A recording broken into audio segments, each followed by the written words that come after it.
this is a bit self-indulgent in the sense that I persuaded Nazir that we should have a session on pathology in developing countries because it's a particular interest of mine and because I've spent my career working on tumours that are particularly common in Sub-Saharan Africa, China, Indonesia, Southeast Asia. And so I'm not a pathologist, I'm certainly not a digital pathologist. So what I thought I would do is just give you an introduction both to some of the challenges in relation to routine diagnostic pathology in low and middle income countries, a very brief introduction to my field, and I'm going to try not to talk too much about the specifics of virus-associated cancers, but just give you, as an exemplar, a flavour of some of the challenges particularly associated with the management and diagnosis of a tumour called Burkitt Lymphoma, which is a very common childhood malignancy in Sub-Saharan Africa.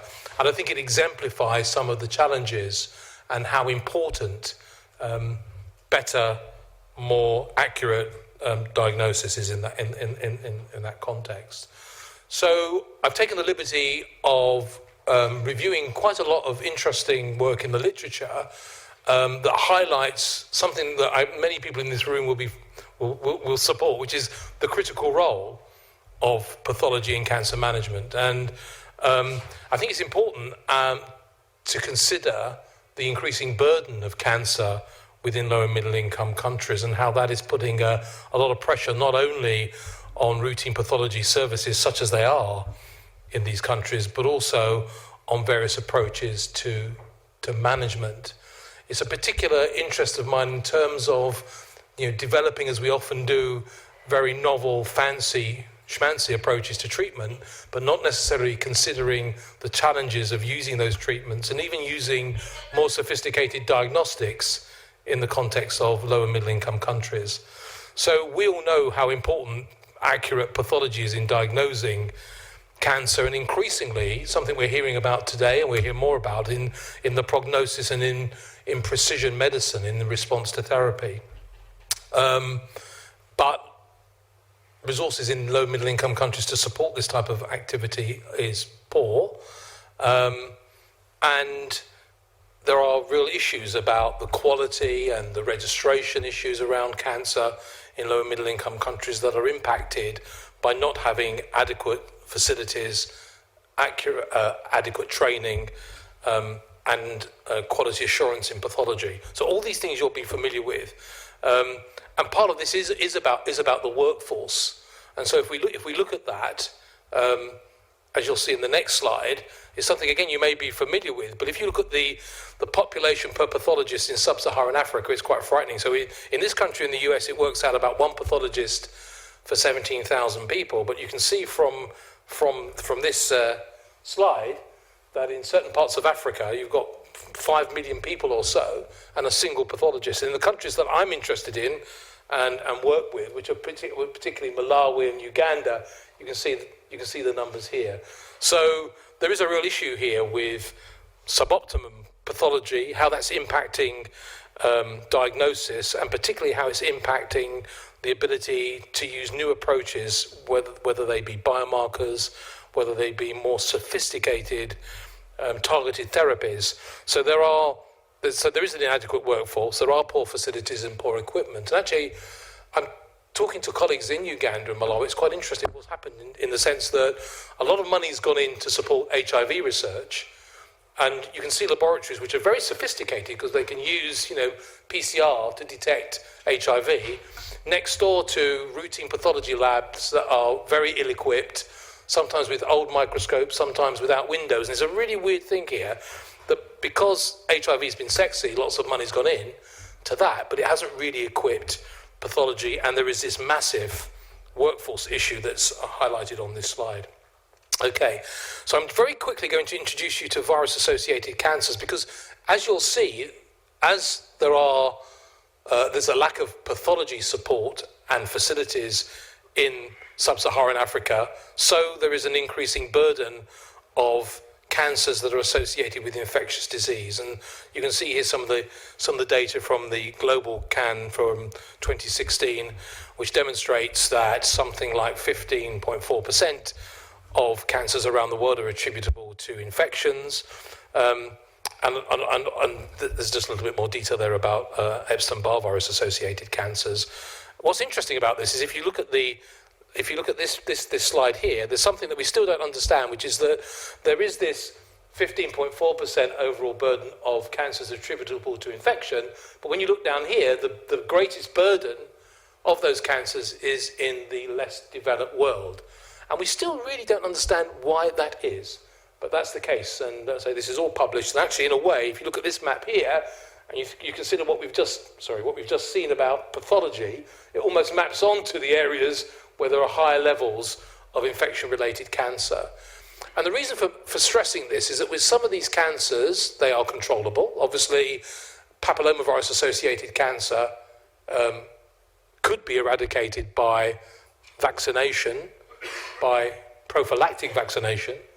And I'm going to mention some work on Epstein-Barr virus, where monitoring levels of Epstein-Barr virus in the blood can be very useful prognostically, and yet, again, the facilities, the technology, the skills to support that type of activity are lacking in Sub-Saharan Africa. You can also see on this map that there's a real issue if you start to add up the number of cases of cancer, the growing number of cancers in developing countries, and in developed countries, in China, for instance, is on the increase. Okay, so I just want to talk about Burkitt lymphoma just as an example of a virus-associated malignancy where there are still challenges in its diagnosis.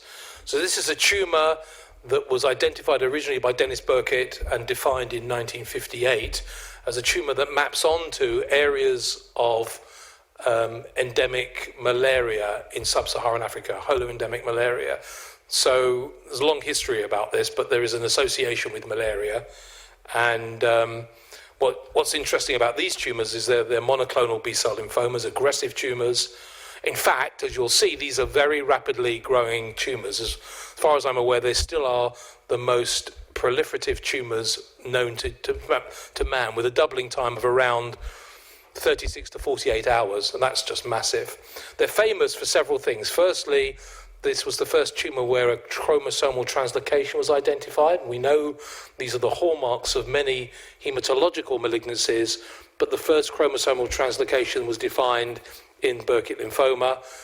These tumours in this part of the world are consistently infected with Epstein-Barr virus. Epstein-Barr virus remains the most common human virus infection in the world. 96% of us are infected and sustain an asymptomatic infection, but this virus drives this particular tumour, and the virus behaves in a strange way in these tumour cells. And this is a tumour that does not respond to immunotherapy and is insensitive to T-cell control. That's just to remind me to say that we and others over the years have studied in full detail what the virus is doing, and the virus is doing some different things in terms of how it expresses its own viral genes, and that's something very fundamental and mechanistic that we're interested in. And as I mentioned earlier, this tumour is particularly interesting because wherever you see this tumour in the world, even in the sporadic form of Burkitt lymphoma that you will see in adults outside of Africa, you always find chromosomal translocations involving the c-MYC oncogene. So that's the basic aspects of Burkitt lymphoma. It often presents in the jaw of children, and I'm told that frequently the tumour, any lump in the jaw, is almost always defined as Burkitt lymphoma without necessarily any further examination, which is a bit frightening. So the tumour is quite interesting in its phenotypically and from a histopathological perspective, because it has this very interesting starry sky appearance with macrophages, and it's these macrophages that are quite interesting in terms of what they're doing, and something where we, like other people now, are very interested in the tumour microenvironment. And this is a tumour where there's been very little understanding of what those macrophages are doing. When you stain these tumours, you can see as I mentioned earlier, that they have very high levels of Ki67, and they are growing very, very rapidly, these tumours.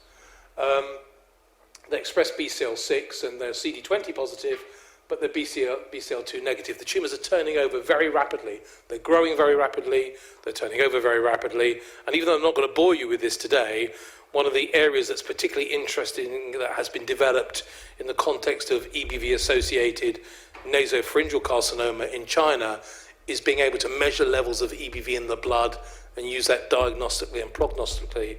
And one of the projects that we're hoping to embark on soon is developing new prognostic approaches, and you'll see why in a minute. And sometimes the classification has got confused with diffuse large B-cell lymphomas because there's an overlap in some of the immunophenotypic features.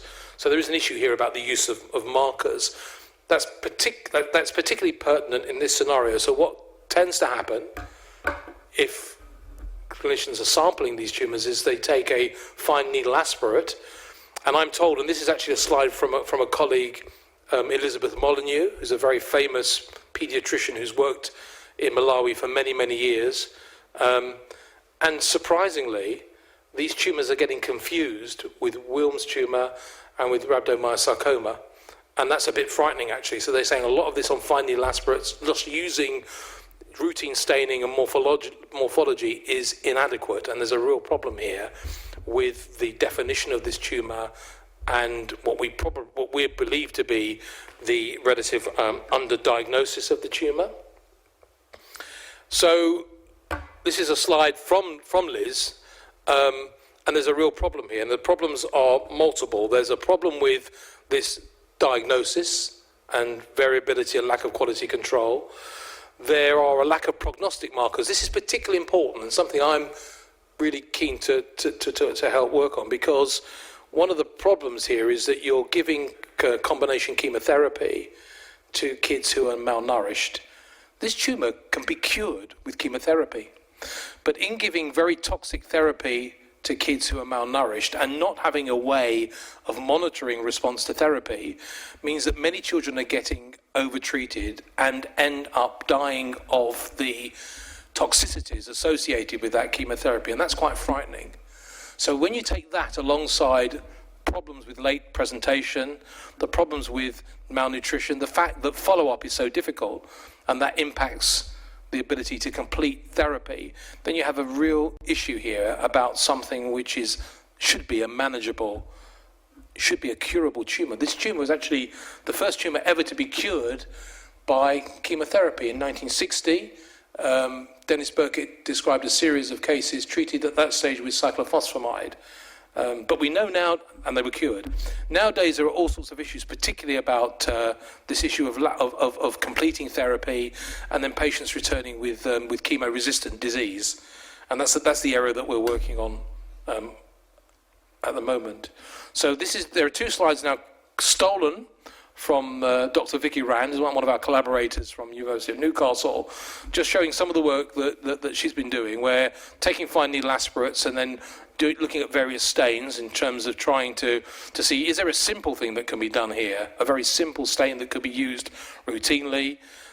Vicky's also gone on to demonstrate that in these fine needle aspirates you can detect EBV. The virus produces some very high-level non-polyadenylated RNAs, which are really good targets for in situ hybridization. That's quite straightforward.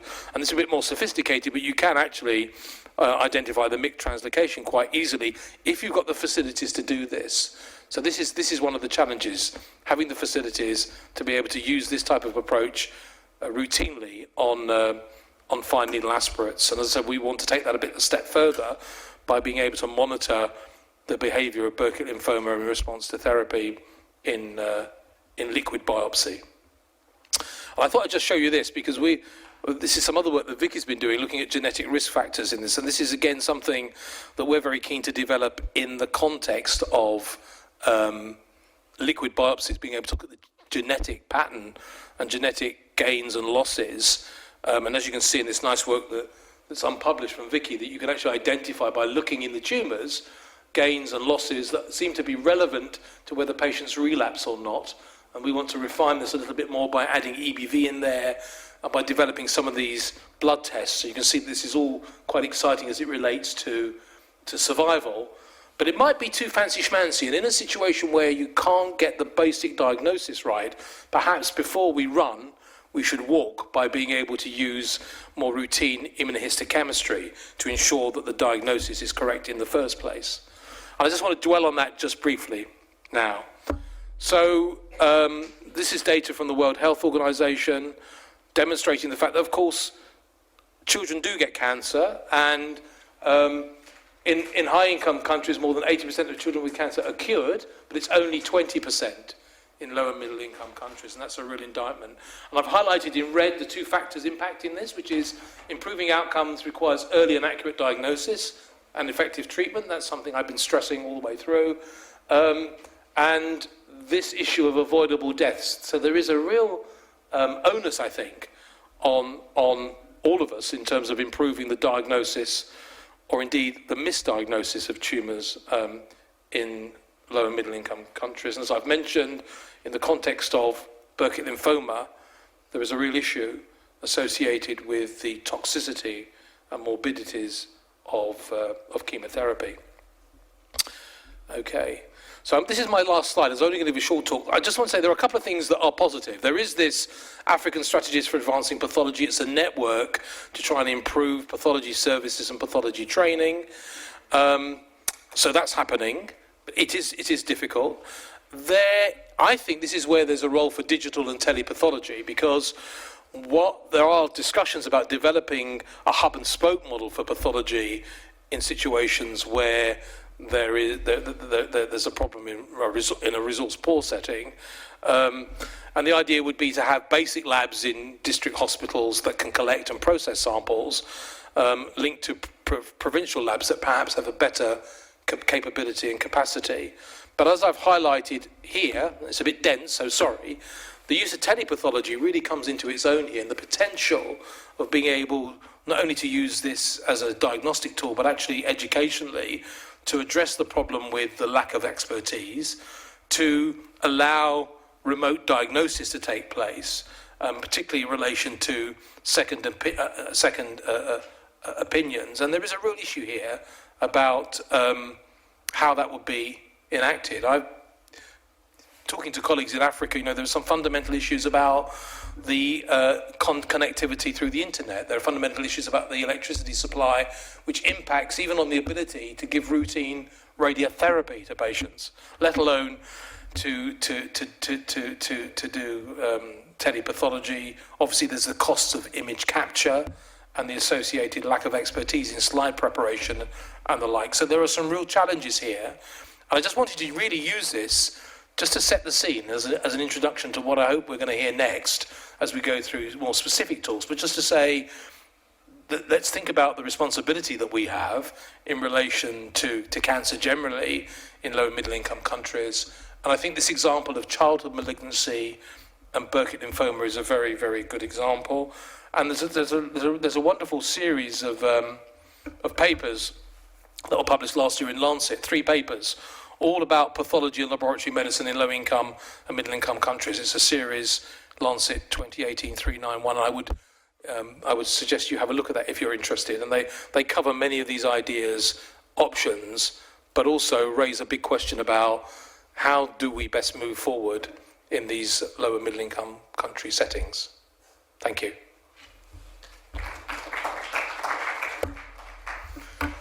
And I'm happy to take questions, if there are any. As I said, this is really by way of introduction, and we have got plenty of time for questioning through the session this afternoon.